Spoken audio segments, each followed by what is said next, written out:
Sir మీ పేరు sir? Are Nageswararao అండి. Sir ఇప్పుడు గవర్నమెంట్ ఫామ్ అయింది, కూటమి ఫామ్ అయింది. ఇప్పుడు డిప్యూటీ సీఎంగా పవన్ కళ్యాణ్ గారు ఉన్నారు, అలాగే సీఎంగా చంద్రబాబు నాయుడు గారు ఉన్నారు. వీళ్ళు కృషితో ఇప్పుడు ప్రస్తుతం జరుగుతున్న ప్రతి పథకంలోనూ కూడా అభివృద్ధి చేస్తారని మాట ఇచ్చిన ప్రతి పథకంలోనూ ముందడుగు ఫస్ట్ ఫంక్షన్ వేశారు. ఆ 3 నెలల ఫంక్షన్ కూడా ఇప్పుడు వచ్చే నెల 4,000 కూడా ప్లస్ 3,000 7,000 ఫంక్షన్ చేస్తాను అంటున్నారు, ఇస్తానని కూడా అన్నారు. అలాగే ఇప్పుడు అయ్యన్న పాత్ర గారికి స్పీకర్ పదవి కూడా ఏకగ్రీవంగా ఎన్నుకున్నారు. దాని మీద మీ స్పందన? సార్, కరెక్ట్ టైంలో ప్రజలు అమాయకులు అయితే కాదు, ప్రజలు చాలా తెలివైన వాళ్ళు. పథకాలను పెట్టి ఉచితాలను పెట్టి పత్రం ఏ రోజు కూడా ప్రజలు అమాయకులు కాదని ఈ ఇండియాకే మన స్టేట్ ఒక ప్రూఫ్ చేసింది. ఎందుకంటే ఇంతకుముందు కూడా తెలుగుదేశం పార్టీ ఇదే పథకాలతో చంద్రబాబు గారు అప్పుడు ఫ్రీ హ్యాండ్ ఇచ్చారు, బిఫోర్ ఎలక్షన్ ముందు చేశారు. కానీ దాన్ని ఎవరు ఏ ప్రజలు కూడా నమ్మలేదు. కాబట్టి ప్రజలు కూడా చాలా తెలివితేటలుగా ఉన్నారు. పథకాలను పెట్టి ఎప్పుడు ఓటేయలేదు. ఇప్పుడు వచ్చే ప్రభుత్వం మాత్రం గ్యారంటీ చెప్పగలను, బాధ్యతగా పనిచేస్తారని నేను ఆశిస్తున్నాను. ఓకే, ఇప్పుడు పవన్ కళ్యాణ్ గారు మన పంచాయతీ శాఖలోని 5,500 కోట్లు పక్కదారి పెట్టాయనేసి అమౌంట్ అంటున్నారు. దాని మీద ఇన్వెస్టిగేషన్ చేయమని చెప్పారు. ఏ విధంగా దాని మీద మీరు స్పందించగలరు?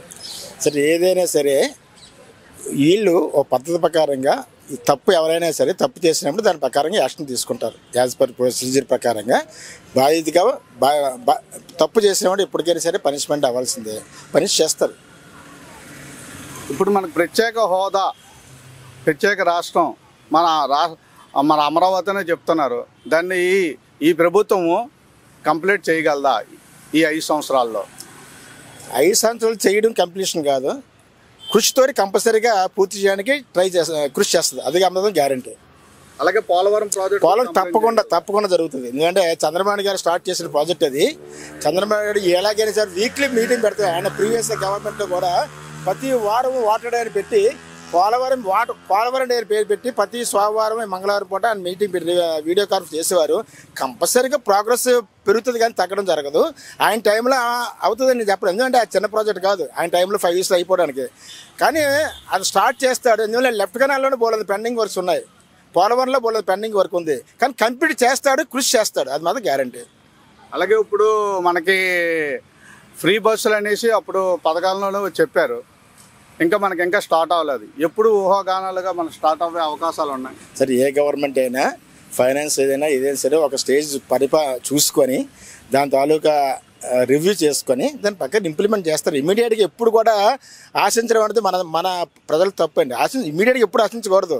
వాళ్ళకి కనీసం 1 month 2 months 3 months 6 ఎంత టైం తీసుకుంటే అంత సక్సెస్ఫుల్గా చేయగలరు. ఇమీడియట్గా చేసింది ఏది కూడా సక్సెస్ అవ్వదండి. టైం తీసుకొని ఫైనాన్స్గా అన్ని ప్రకారం చూసుకొని టైం చూసుకొని స్లోగా చేయడం అనేది కరెక్ట్ ప్రొసీజర్. ఇమీడియట్గా ప్రజలు కూడా ఎప్పుడు ఆశించకూడదు. ఇమీడియట్గా వెంటనే వచ్చినట్టు ఏం చేశారనేది ఆశించకూడదు. కనీసం 1 year టైం ఇవ్వాలండి. రూల్ ప్రకారం అయితే ప్రతిదీ కూడా చేయడానికి ఆశించడానికి 1 year టైం తీసుకుంటే సక్సెస్ఫుల్గా చేయగలరు. ఇమీడియట్గా చేస్తామని ఎప్పుడు మనం ఆశించడం కూడా మనది తప్పు అవుతుంది. కూటమిలోనే స్టీల్ ప్లాంట్ ప్రైవేటీకరణ చెయ్యరు అనేసి మాటలైతే వస్తున్నాయి ప్రజల ద్వారా. అది చేస్తారా చెయ్యరా? చేస్తే మంచిదా, చేయకపోతే మంచిదా? సరే, ఏదైనా ఒక స్కీమ్ పెట్టారంటే అది యాక్చువల్ సెంట్రల్ గవర్నమెంట్ స్కీమ్. అది స్టేట్ గవర్నమెంట్తో సంబంధం ఉండదు ఎప్పుడు కూడా. సెంట్రల్ గవర్నమెంట్ అలా డిసిషన్ తీసుకొని ఉంటుంది. కాకపోతే మధ్యలో రకరకాలుగా వస్తాయి కానీ ఆల్రెడీ దానికి పక్క ప్లానింగ్ ఉంటుంది. ఇవన్నీ పొలిటికల్గా డిస్కషన్ పెట్టుకుంటారు తప్ప వాళ్ళు చేసే పని వాళ్ళు చేస్తారు. ఇది మనం అనుకోవడం, మనం డిస్కషన్ చేసుకోవడం ఇదే తప్ప అది పక్కగా దాటి అన్నిటికీ పక్కగా ఆల్రెడీ ఉంటుంది. ఎన్ని చేసినది ఏంటంటే మరి పొలిటికల్గా చేస్తారు తప్ప వాళ్ళు చేసుకుంటూ పోతూ ఉంటారు సెంట్రల్ గవర్నమెంట్.